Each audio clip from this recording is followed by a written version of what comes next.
The Hudson River Valley is located in the state of New York, USA. It's a wonderful place for sports walks and paddling anything that can stay afloat on the water. In particular, it is beloved by kayakers and canoeists. They know very well that there are several strong currents here that can be dangerous for an unprepared person or in an emergency situation. However, experienced athletes and tourists regularly raft down the river to enjoy its beauty. Angelica Grawald and Vincent Viafor were also well aware of this, as they often kayaked on the Hudson. On April 19, 2015, in the late evening, they set out again to go kayaking.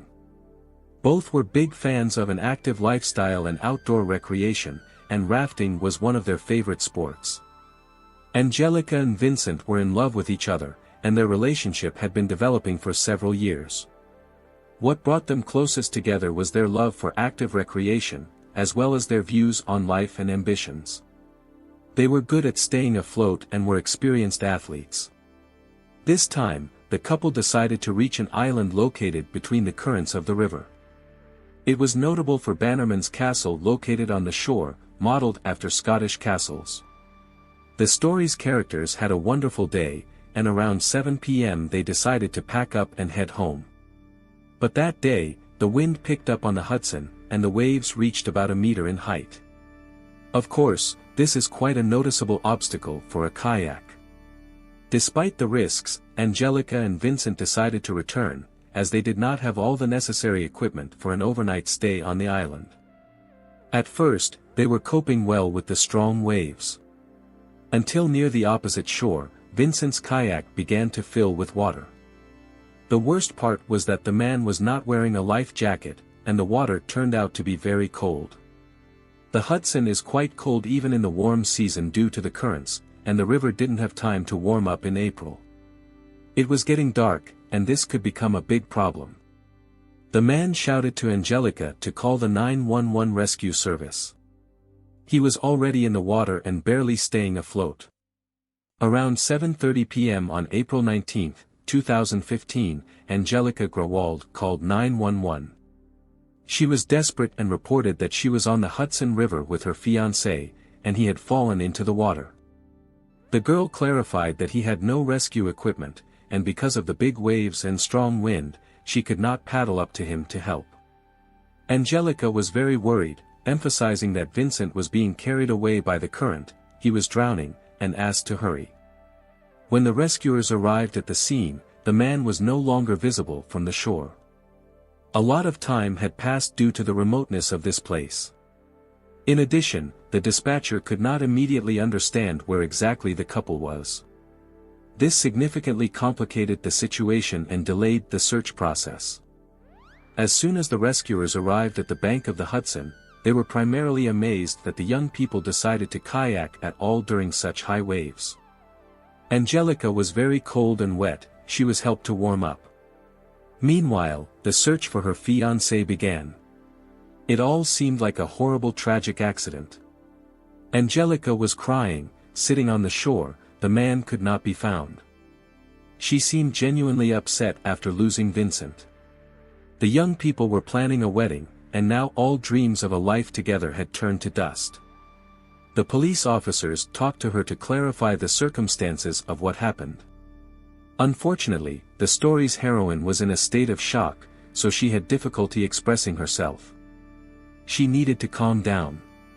While the search operation was ongoing, law enforcement officials suddenly began receiving alarming reports.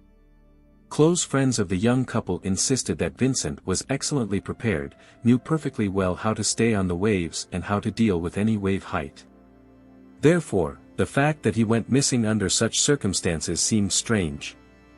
Moreover, several witnesses drew the police's attention to the fact that the couple's relationship had recently begun to deteriorate. Several such statements were made, so it was impossible to ignore the appeals. A full-fledged investigation was launched. These allegations raised serious concerns among the detectives who took on the case. However, in order to establish something specific, it was necessary to find at least Vincent's body in his kayak. Obviously, no one expected to find the man alive, but the police only had Angelica's words. Without waiting for the body to be found, the detectives decided to talk to the girl again. The story's heroine agreed to come to the police station for questioning, not suspecting how much this conversation would change her life. It all turned into 11 hours of grueling interrogations. Angelica was an attractive 35-year-old girl with serious ambitions. Above all, she loved doing photography. It was a real pleasure for her. Her real name is Angelica Lipska. She was born in Latvia. As she grew up, the girl was looking for an opportunity to get a job outside her home country, where there would be more prospects. She wanted to get a work visa and settle in a new place. Meanwhile, Angelica had time to get married and divorced twice, but she did not abandon her dream. Luck smiled upon her, and the girl got a job as a nanny in the USA. The chosen direction quite suited the story's heroine, as she had always been kind, caring and calm. She got along great with children. It was during this period that Angelica met Vincent, who also turned out to be twice divorced. At that time, the man had turned 46 years old. Vincent Tiaffay was a rather wealthy man. He had built a successful career in construction. Angelica spoke of love, despite the age difference of 11 years. Although many acquaintances of the couple suspected that she simply decided to use Vincent to gain a foothold in the United States by marrying an American. Vincent was a generous person who loved to have fun and throw parties. That's how they met. A few weeks after their first meeting, Angelica moved into his house in the small town of Poughkeepsie, New York. Their relationship developed rapidly, and soon they started talking about marriage and children. While Angelica was looking for a new job, Vincent continued to work and provide her with everything she needed. Their life together was going at such a measured pace, right up to the tragic accident. On April 18, 2015, Vincent and Angelica went to a party with their friends. This happened just a day before the tragic kayaking trip, but the girl soon left the event and went home. That day she admitted that she was feeling unwell, spoke little to anyone, and spent almost the entire evening sitting alone. The man's friends noticed that there was some tension in their relationship. There was even a small conflict between the lovers, but nothing serious. After that, Angelica went home. They both only met again the next morning. That evening, Vincent told his friends about his plans for kayaking. His friends tried to dissuade him, but it was impossible because of Vincent's stubborn nature. And despite the rather cold weather, the next day the groom insisted that he and Angelica should make up and go relax on the Hudson. However, she supported all this from the very beginning and quickly agreed. The couple planned to go to Bannerman's Castle, located in the middle of the river, for a photo shoot. The girl took nice clothes with her for various looks. Around 4 p.m. that day, they had already arrived at the riverbank. The couple prepared the kayaks and things to head to the island. Angelica noticed how strong the wind had picked up. It was cold and rain was forecast, but this did not stop them. The couple loved extreme activities, did not feel the danger, as they had kayaked in similar conditions before. Before heading into the water, Vince told his fiancée, "This is the adventure of your life," and they paddled off. The time intervals indicated by the girl were confirmed by photographs. She said that before going rafting, they each drank a couple of beers for the mood. They both drank very little in order to have time to sober up by the time they returned home when they had to get behind the wheel again. During the interrogation, Angelica told the police that she knew that Vincent's kayak had problems with the drain plug. He was supposed to replace it, but she did not control this moment herself before they went kayaking. The path towards the castle was quite invigorating. Vincent repeatedly overtook her. The couple easily coped with the high waves. According to Angelica, on the way back, Vincent suddenly began to lag behind a lot. The waves rose even higher. Suddenly he began to call her and ask her to call the rescuers. Angelica turned around and saw how the groom's kayak took on water and began to sink.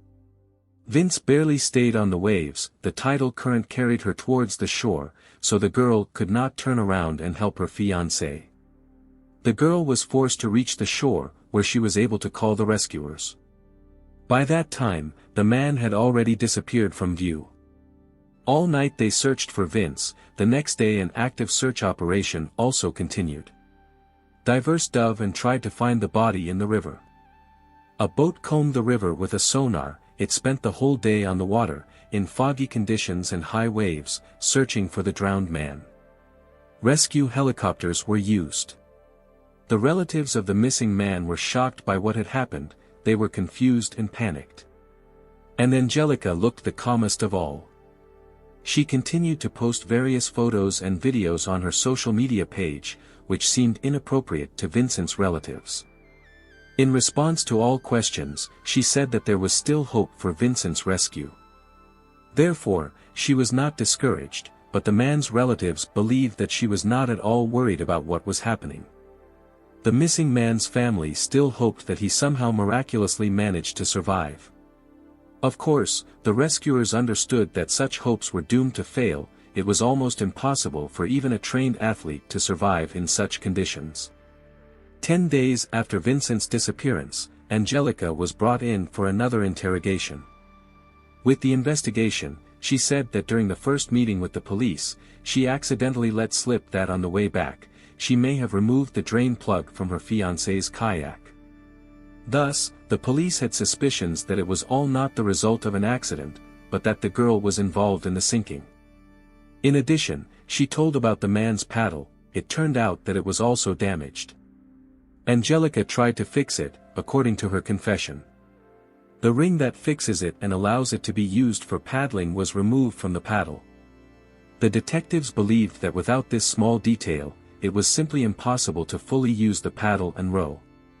The pulled drain plug and the damaged paddle gave the police reason to believe that Angelica sought the death of her fiancé. It remained to find a motive. It seemed, what was the point of killing a man before marrying him, because she had not yet managed to obtain citizenship and rights to his property. In order to learn more about the main suspect, the detectives decided to talk to her entourage. This is how the police found her ex-boyfriend named Michael Colden. They lived together in 2009. The man could not even imagine that his ex could be a murderer. Nevertheless, he admitted that she had a kind of dark side. Angelica was quite hot-tempered, and when angry, she did not control herself well. When they broke up, the girl was very dissatisfied that her ex did not give her the cat. Because of this, she made a scandal and even threatened him. Ultimately, the man agreed to her terms. Vincent's friend named Cher also recalled a few episodes when the couple was drinking in her company. At some points, Angelica provoked conflicts, and Vincent just endured it all. As it turned out, just 2 weeks before the tragedy, he was talking to his friend and admitted that he had a lot of doubts about his relationship with Angelica and whether they should get married. It was alarming that sometimes she was so out of control that she could be dangerous. Vince described her manipulative behavior. The bride did not want to let the groom go anywhere. In turn, during the interrogation, Angelica said that there were indeed disagreements in the relationship. In her opinion, it was all related to Vincent's bedroom passions. Thanks to her, the man realized his secret sexual fantasies.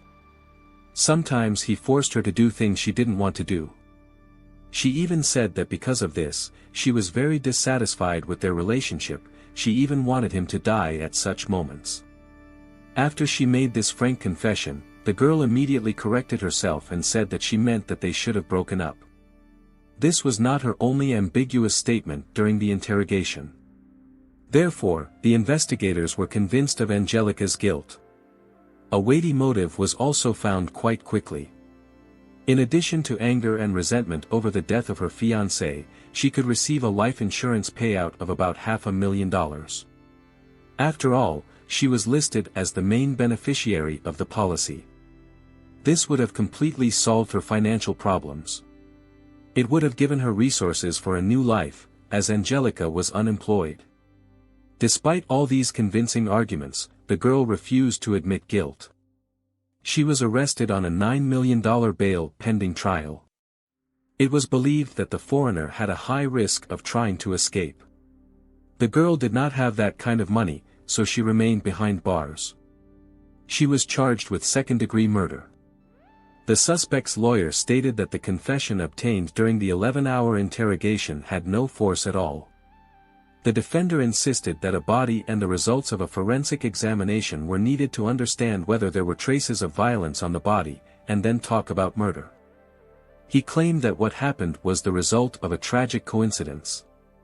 The lawyer was sure that the kayak could have just been overturned by a wave impact or the drain plug was knocked out later when the kayak was thrown over the waves.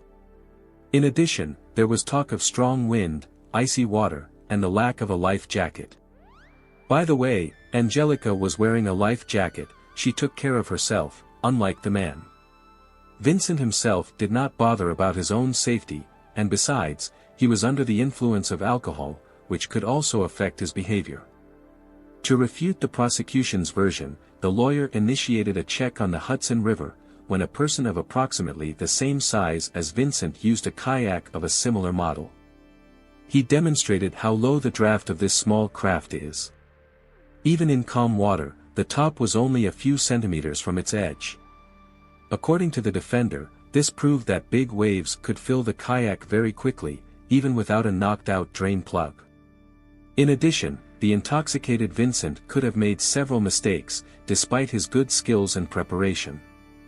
All this eloquently proved that the incident could not be regarded in any other way than as an accident. The statements caused a lot of controversy. It was unclear whether the kayak could fill with water and sink so quickly over the couple of kilometers that the couple had to go to the shore. The drain plug caused the most controversy. Firstly, it was a small hole the size of a nickel. Secondly, in Vincent's model, it was located on top.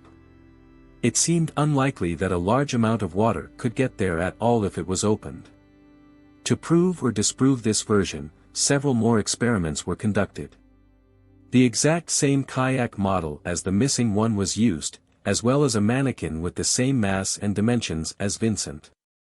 Then a series of tests were carried out to understand how much water can generally pour through an open drain hole.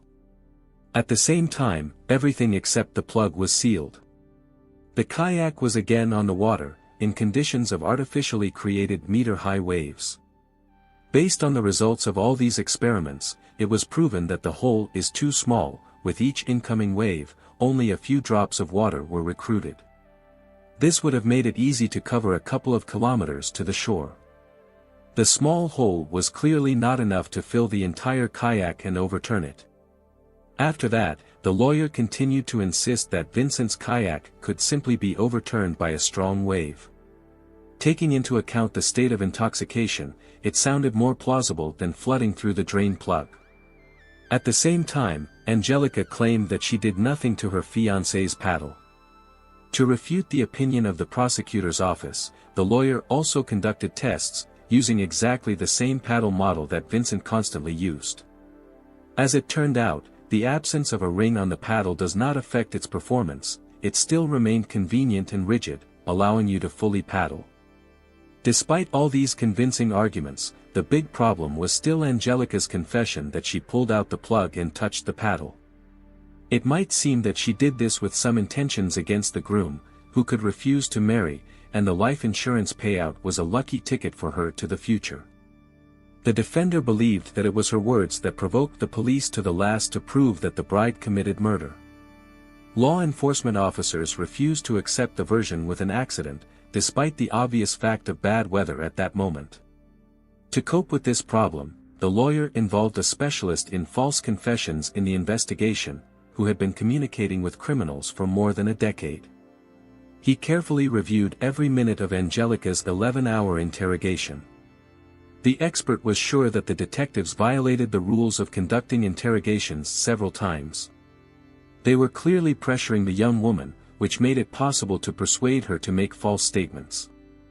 In particular, during communication with the investigation, Angelica admitted that she repaired Vincent's paddle, and also tried to process the drain plug so that it would fit more tightly into the hole. In fact, in this entire recording there was not a single direct answer that could be regarded as an admission of murder. The frightened and tired girl simply fell into a trap by incorrectly answering a few ambiguous questions. A significant part of the dialogue with the police officers boiled down to the fact that the officers tried to force Angelica to repeat what they heard from her on the island where Vincent drowned. The expert stated that during this period she was clearly in a frightened state, was slightly drunk, and also shocked by the fact that her beloved drowned before her very eyes.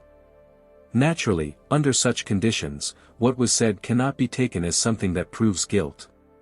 Nevertheless, already at the police station, the investigators quite harshly pressured the story's heroine, focusing on her words about the kayak on the Hudson. The expert noticed obvious signs of manipulation during the interrogation. Law enforcement officers wanted to get specific answers that matched their assumptions. With numerous leading questions, the investigators also obtained a possible motive, which was anger and resentment over Vincent's non-standard views on intimacy. Simple facts that the bride touched the groom's kayak were regarded by the police as intentional damage, which later caused the sinking. Taking into account the time that this process lasted, the interrogation expert was sure that the testimony was actually beaten out, but not through physical influence, but by cunning and perseverance. During the interrogation, the detectives even used several classic techniques to obtain a confession. In particular, they played the roles of bad and good cops. As a result, Angelica's words that at some point she thought about becoming free from this relationship were regarded as a confession of murder. Contrary to the prosecutor's office beliefs, she did not even use this word when communicating at the police station. After the police officers heard what they were hoping for, they simply ignored any other statements by Angelica. In fact, she insisted that this was far from the first swim with a faulty plug on the kayak. Problems began a couple of months before this incident, back in winter. The plug was even simply absent for some time. During this time, they repeatedly visited reservoirs and rafted without incident. Unfortunately, the investigators clung to the discrepancies in Angelica's testimony. She either claimed that the plug was there, or insisted that it was not there. And because of this discrepancy, law enforcement officers continued to pressure her. The turning point of the interrogation, which the expert reviewed, was the moment when the girl began to lose her composure. She burst into tears and reported that she needed to take care of the cat at home. She was clearly exhausted, looking tormented. The desire to leave this unpleasant place provoked several wrong answers. She did not suspect that a whole murder case would be built on them, which she did not commit.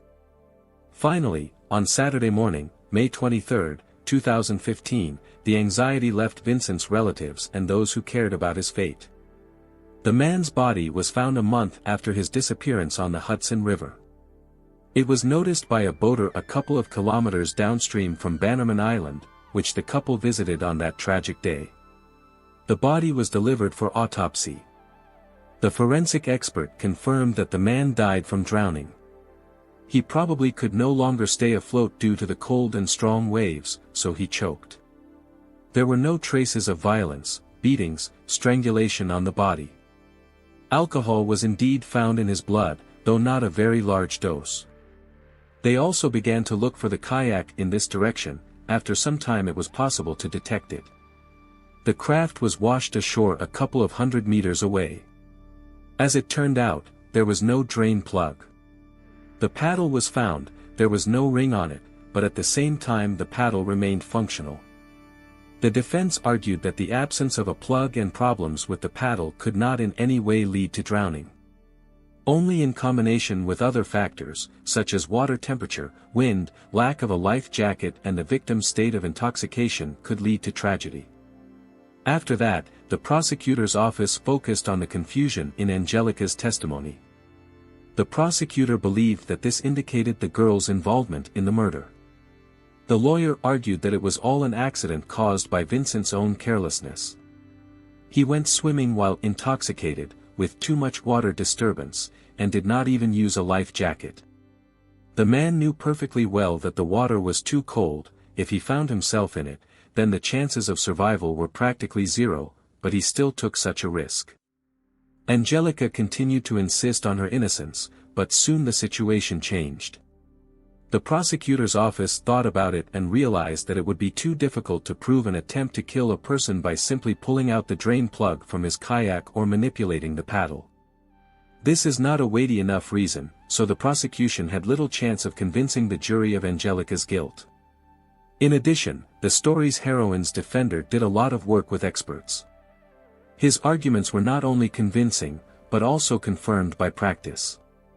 Under such conditions, the prosecution simply did not want the fiancé of Vincent to completely avoid responsibility. Angelica was offered to make a deal and take the blame for manslaughter. According to state law, second-degree murder was punishable by life imprisonment, and such an incident related to negligence or randomness threatened Angelica with a term of 1 to 4 years in prison. The lawyer advised her to accept the deal, taking into account the time spent behind bars. She had several months left. Angelica agreed. Given that Angelica pleaded guilty, this made it possible to avoid a jury trial. The story's heroine was sentenced to 4 years in prison, a significant part of which she had already served while awaiting hearings.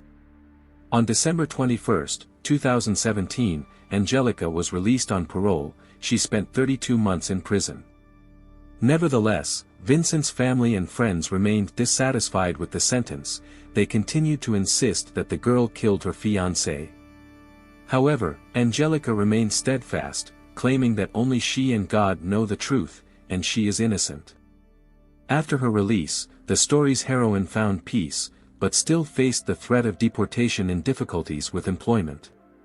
Angelica tried to get payouts under Vincent's insurance policy, but against the background of her admission of guilt, this turned out to be impossible.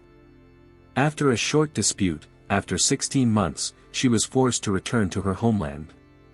Here Angelica entered the university, got a job and continues to live on. She has completely recovered from the horrors she experienced. That's all for now. Please share your thoughts in the comments below. Give this video a thumbs up and be sure to subscribe to my channel so you don't miss any future content. Take care and goodbye.